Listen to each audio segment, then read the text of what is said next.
Morning, everyone. Hope things are going well for everybody out there. Real quick video. I'm going to make it short, but interesting. We have this once a year, so we're having a conjunction with the Sun and Pluto here coming up. Well, we're already conjunct, but 2 degrees. So Sun's running 26, Pluto's running almost 29, 28.6. So we're having this in Capricorn, of course, because Sun's in Capricorn, Pluto's in Capricorn. And so we're getting this conjunction happening now. These next, we're going to feel this from now. Well, it's actually, we've already been feeling it. The last 3 or 4 days, we've really been feeling this, like, this sublime undertone type of stuff that's been coming up in context to our sun placing, wherever your sun is. But of course, Sun's in Capricorn now, but it's going to affect your sun placing in context. So interesting that we have this once a year. Once a year we get this chance to allow the sun to gaze into the Plutonian energies and light up our underworld. Still to see what we need to clear, still to see what we need to heal, still to see, how we can affect the outcomes of our life. This gives us a lot of power right now to really look at our intent in context to what, how do we want to affect our personal life. And with it being in Capricorn, that's dealing with, again, I say this all the time, structures and foundations. And so also dealing with relationships as well, to get to the bottom of things, where maybe things aren't serving you well right now with relationships. So, getting to the bottom of things and just really making a choice, within your own life to relationships in context, whether they're still good for you or they're not. And this is what's really been happening also this last 3 or 4 days with people, really reevaluating who we're connected to and who we want to be connected to. And, this also is an interesting time to be able to look at the outcome of our life to the power base and the power struggles and what we're obsessed about. Look, obsession isn't a bad thing. A lot of people look at obsession like, oh my God, we don't want to be obsessive about anything. But, obsession is not a bad thing if it's controlled obsession. If you can control the energy flow within you. There's nothing wrong with being pinpoint laser focused on something and obsessed about it to get a result in your life. That's how mages, that's how we roll with things, because we can take everything that's going on around us, and at any moment, if you are mastering thought and emotion, you can clear out any bullshit, anything that we're dealing with on an etheric level, and then bring everything and really bring it into a density, like very laser focused, very much perceptive, very much focused on a certain intent that you want to have happen. But to do that, this particular trance is about death, the death of something and the rebirth of something else. We get this once a year. So what do you want to let die? The death card, right? I mean, this is what we want to let die. Things we want to let just go, let die, let kill off. And if things have been pulling you into the lower astral aspect, and keeping you there, or you've been battling back and forth, trying to work with something, work with someone, whatever, and just keep getting pulled back and forth, it's time to make an evaluation of that. Because we can't keep getting pulled down into these lower astral realms, not only in our own lives, in our dream states as well, but also, into the struggles. And that's what this is. This is a very much a power struggle within us with this particular transit, because it's creating an agitation in our underworld, and the sun is coming in to shine upon that, so we can see still these places that, we're manipulative and controlling. But to make an evaluation of what we can and cannot control within our own lives.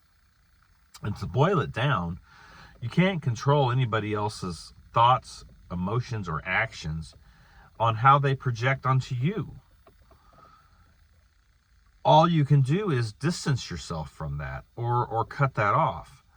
Because if there's a projection happening, and vice versa, I mean, you have to look at your own projections in context to this on how you're projecting to others as well. And this is the time of that deep evaluation within our soul. And this particular transit, because it only happens once a year, we get this window of let's say 4, 8, maybe 2 weeks, with the transits, but coming in and going out with this. And it's not even going to be that, because Aquarius is right there at the gate with Pluto. So, we're looking at maybe 10 days we've been getting this evaluation with this particular transit. And you got to take the time to look within and see the power struggles that are going on within you. And this also, ties into Capricorn ascendants as well, because this particular energy is really tapping on that, what you're trying to integrate in context to earth magic, but also to building something, and structures within your life if you're trying to integrate that into your templating in context to your ascendant. So, and so your Capricorn ascendant, your Capricorn moons, your Capricorn suns, this type of thing really is very powerful transit for people who have that. Looking at that 10th gate in context, because this is what we're dealing with. And with this particular transit with Sun, there's a lot going on, to the aspect of soul evolution, death and rebirth, and cleaning up the trash inside of you. And so taking a checkup on your internal, on the internal power struggles that are going on with you, to your dialogue, is all about, what do I need to clean up all the way around in my life, not only to, how I'm projecting or how I'm allowing others to project onto me and what I'm putting up with, but also to the fact that, what do I want to actually transform now to my soul? And with Sun coming into that conjunction with Pluto, it is a very, very much a power struggle to let go of something and release it and transmute the energy into something that you can actually use that's been a detriment to your life.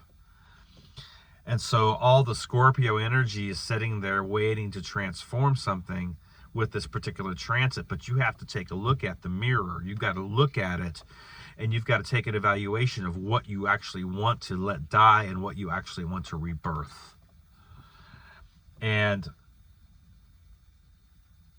without taking evaluations in your life, and taking these transits and using them to evaluate yourself, and not taking advantage of these, is actually ignorance, because you're not actively seeking soul evolution, and soul, not only soul evolution, but soul revolution as well. Because we have to be actually very much obsessive about purging evil and Metatronics out of our systems. That needs to be our obsession, and this particular transit is going to give that, because you have to get on this and realize that, this particular time that we're in is rapid fire now.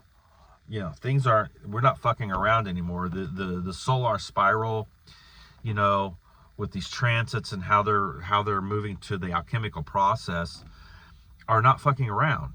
And this is rapid fire going into this year. I mean, some of the stuff that's coming up in Aries in the next 2 months. I just looked at the chart for Aries on 322. I was told to look at 322, March 22nd. So we're going to have some major stuff, man. Moon, Jupiter, Mercury, all in conjunction in Aries on that day, with Sun moving into the Aries energy, and then having an actual connection to that Aries energy, very, very powerful with that setting there. And you start to see how that's going to affect the ethers. This 322, this is the time of dark ritual. So during this period of time, there could be some major shit that comes out. I'm not saying that there will be. I'm saying that during this time, with all this dark Luciferian bullshit that's running on this planet, there could be, with all this Aries energy that's happening, some really deep, dark shit that starts to take place, because also we're going to have Pluto at 29 degrees Capricorn, almost going into that Aquarian gate, just right at the end of that transit. And that's going to be conjunct the MC line in context to what? The 10th gate of Saturn. So with that particular transit, there could be some shit in March. And I'm just saying this just to prepare yourself, mentally, emotionally, however you feel like you need to prepare. But I'm just with the energies that I'm seeing, it could be very volatile. So getting back to this transit with that we're having right now, it is very, very much about death and rebirth and transformation, and actually being able to really let something go and really look at what you can and cannot control. Because if you can get to the point where you can realize the things that you cannot control and allow them not to affect your auric field any longer, and let them go, let them pass through, not take that, that aspect, right? And then realize that it's you that's wielding the energy force.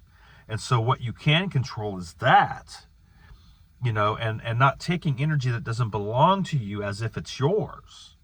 That's what this transit's all about, and learning that aspect to be able to not take on the burdens and all the weighing down of the heart in context to this, see?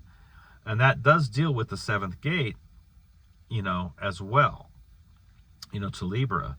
So, don't get your heart weighed down, but take an honest look and evaluation of how, what you're allowing to control you, and control your mind, control your thought processes, and then jamming your moon to the emotional aspect, to the 4th gate of Cancer, because the axis of Capricorn is Cancer on the other side, see? So, that's all the internal, the internally emotional aspect, in context to, initiation to the emotional intelligence. And if your moon's getting jammed, because the moon runs the Cancer energies through the moon, if your moon's getting jammed in context to that, then you've got control issues going on. Not only something that's controlling you and outside forces that are controlling you, but allowing the internal aspect then to continue on and co-signing onto that control. This is what we have to evaluate. And it could be situations, circumstances, work, relationships. It doesn't matter what it is. It could be anything. And so this is where you take an honest evaluation. Take a few hours, 3 or 4 hours, and just set that aside and connect to your heart core, connect to yourself, and take an honest look at your underworld. This is the time to do it, when sun is shining in on it. And allow yourself to be real and to be honest with yourself about what is controlling you. And once you can do that and take an honest evaluation of it, then you can realize that it's really only your fault that it's controlling you. You can't put the blame on anything or anyone else. You have to take that. There's an old saying, blame is better to give than receive, right? We want to give the blame and point the finger out to someone else, like, you made me do this. See? And that's the old devil scapegoat bullshit. You know, the devil made me do it, right? You know, I don't have control over my own faculties, so I'll blame it on a scapegoat. You know, I'll blame it on the devil, see? And that's those inverted Baphomet aspect in context to the goat. See? I'm going to blame it because I'm going to become a sheep because I'm getting sheared, but I'm going to blame it on the goat. See? And that's the inverted aspect in context. Now you've got to grab your own horns, grab your own, you know, elements of your own life, and then allow that then to connect, those elements to connect to your spirit. And bridge that, and then own it. Own what's controlling you, and then that's where you make the clearing. That's where you transmute the energy and transform and rebirth. By letting that shit die, and then taking upon yourself your own choices in context to cosmic principle and cosmic law, and allowing that then to rule over within you, an understanding to the energy force and what you are controlling now. Once you clear that out, because you know what, there's addiction to that, allowing that control, because people like the drama.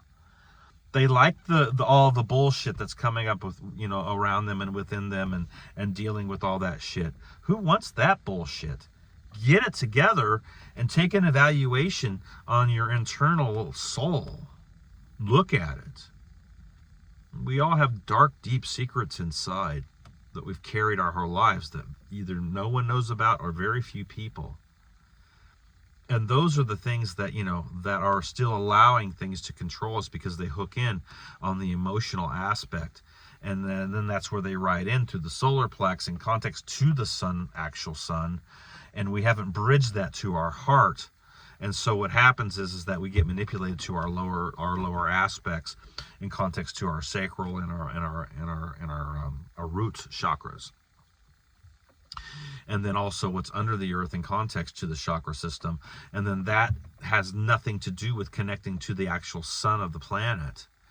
And so then we're just, all of our energy is just scattered all over the place, and we're fractaled because we're still allowing those things to control us to our lower base self. And so this is just what I wanted to get in today a little bit, because I really think that we are in a place right now where we've got to, you know, we get this opportunity once a year. So take full advantage of it the next 2 or 3 days. I mean, we're going to be, you know, straight up conjunct here on Wednesday, you know, Wednesday, Thursday, right around that time frame. So, you know, take an evaluation, set some time aside, and just look at what you're allowing to continue to control you to your lower base self, and let that die. You know, put a spear through the very heart of that shit, and take on a new version of yourself and a rebirthing. You know, as sun then moves into Aquarius and into the higher aspect of who we are with the Uranus and a new awakening. All right, much love, everybody. Be blessed. You're awesome. If you want to get a hold of me, I'm still doing my Saturn readings for $50. You could hit me up on that. I'm kind of booked up for the next week with those, but I can definitely get you locked in on a date and a time. Just hit me up at Rodney Goodwin on Messenger. Heartcore Productions is my Facebook page. You can go to my website at heartcoreproductions.com. You can email me at heartcoreproductions9@gmail.com. And you know, and I'm not just limited to runes. I mean, excuse me, I'm not just limited to astropsychology. I do rune readings. I do tarot readings. I do a 9-world reading. I do counseling. I do transit readings. You know, so there's a lot of things that I can help you with. And you know, my services aren't highly expensive. You know, I'm here to help anyone who needs it. So I just offer myself out there to, you know, to be a mentor, to be a way shower, because, you know, that helped me, and, you know, I'm still being mentored. So understand the brevity of time that we're in, take an evaluation of yourself, take a look at it, and really push yourself to take 3 or 4 hours in the next couple days and really look at what's controlling your life and what you're allowing to control you that you cannot control. Only thing you control with it is letting it die, putting a spear through the heart of it. Okay, much love, everybody. Blue Pearl Oracle out.